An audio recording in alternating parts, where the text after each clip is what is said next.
Hi there, I'm John from CNCKing.com, and today we're going to fiber laser cut and etch this custom stainless steel panel.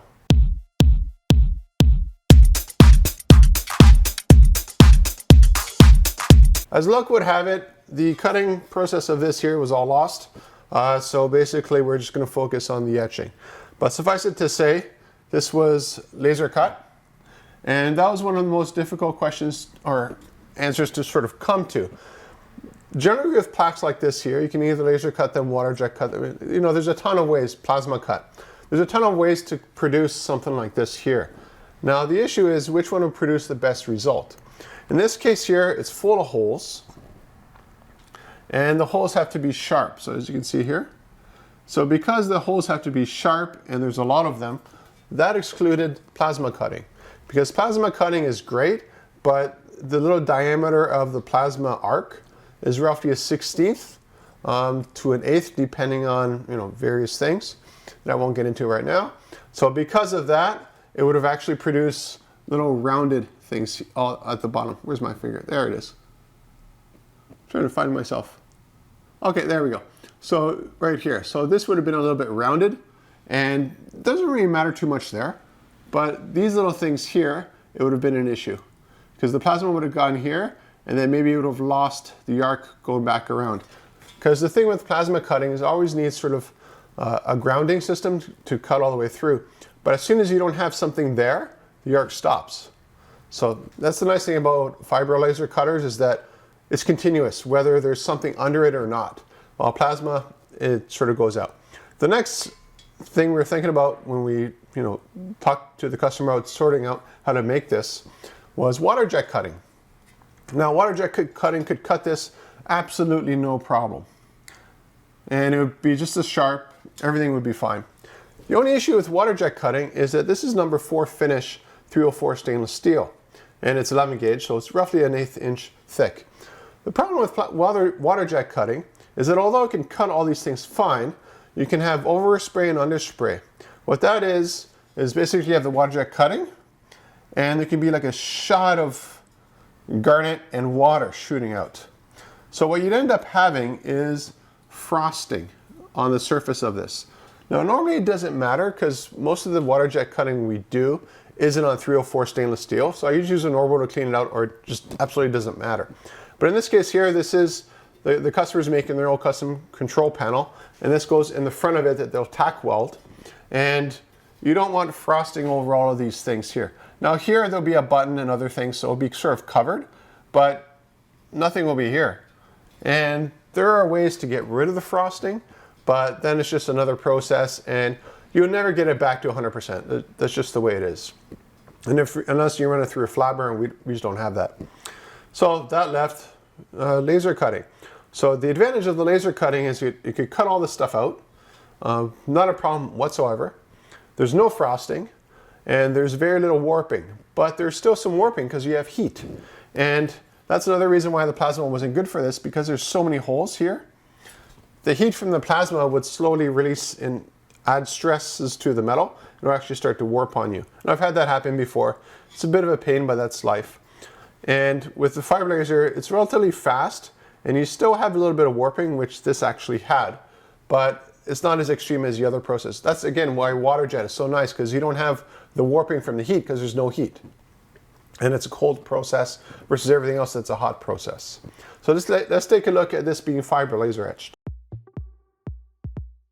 So fiber laser etching is a process that's completely permanent, and you can't really fix it, meaning that this whole plate can be all finished, everything's done, this can be a very expensive plate, and then it comes to etching, and then there's a problem somewhere that happens, what have you, and because of that, something needs to be changed. Well, it's too late, it can't be done. Generally that happens because the customer sends me a file with a spelling mistake, and I don't see it. The customer didn't see it. Then they receive the plate and there's a spelling mistake, and it's not something you can use whiteout to fix it. The only way to remove the mistake is either try to adapt the etching so that, let's say, make an E into a B or something like that. It always sort of looks like you've done it, but sometimes it's the only way to do it because the customer has they need to get the stuff done and they need to get it shipped and so forth. And the only other way is to use an angle grinder. I have used angle grinders to remove etching before, and it's not a fun process. I'll never do it again. And the reason for that is because of the heat generated from the angle grinding itself bends the plate. And this is very sensitive to having a flat plate. So what you're doing is you're removing sort of a perfect plate, and then you're sort of adding heat to it, which causes it to bend and warp all over the place. And then you're trying to etch it again, and it just doesn't work. It's just easier to cut the plate all over again, even if it does delay the whole process. That's why I always tell customers, double, triple, quadruple check your file. When I make a digital proof, have somebody else take a look at that file before I do the work. Because if there's a spelling mistake, this stuff is permanent. There's no way to remove it, really, that's efficient or a fun way to do it. Now, if some things are omitted, let's say, there's like on this plate here, there's a little plus and minus sign. If the plus was forgotten, yeah, I could always add that in afterwards. Not a big deal. It's generally spelling mistakes. Now, another thing to keep in mind is with fiber etching is that you're etching the plate overall. And although this is a very slow process, you want to keep in mind that the etching process itself can actually bend the plate too, because any sort of heating could cause that. That's why generally I prefer to work from 11 gauge up, sometimes 12 gauge, and then you're sort of okay. Anything really, really thin just warps right up whenever you do fiber laser etching.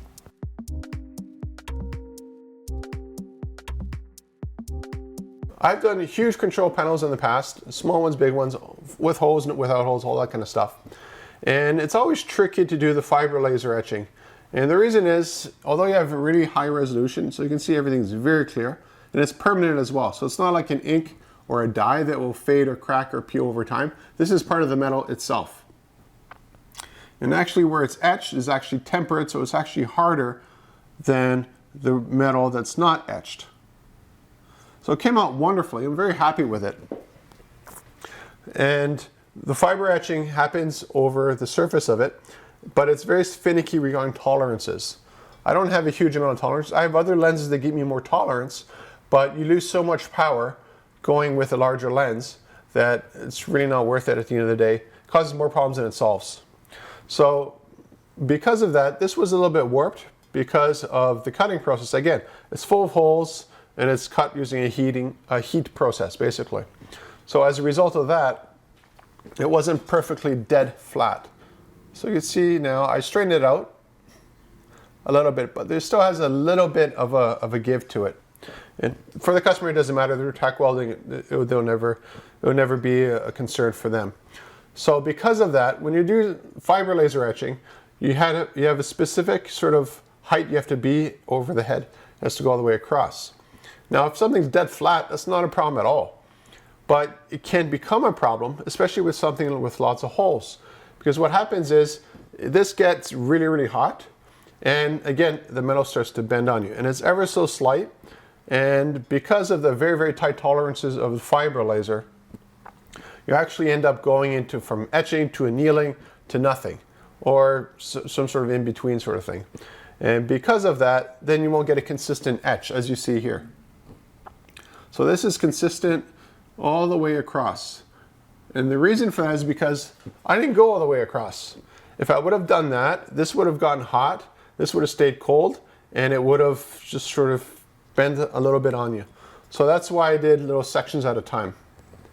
And it takes longer to do that, but if you want to do something nice and well, you do it the slower way instead of the faster way and ship it out immediately, right? So we can make control panels, we can make them any size, any shape, and you want. In this case, here's 304 stainless steel. There's no reason to go to 316, which is more corrosive resistant for this customer. It was fine. The process, the metal, everything would have looked identical with 316. The only difference is the price. Generally, it's around 45% more expensive for that stuff, if you could find the right thickness for it. It's a little bit more finicky to get that stuff. So if you're looking for custom control panel work, whether you want, I'll show you here. Whether you want the, anodized, this is a little bit, there we go. Whether you want the anodized aluminum, things that go in front of it or anything else, we can make that for you from scratch. Contact me at CNCKing.com. We'll make it for you and ship it right to your door.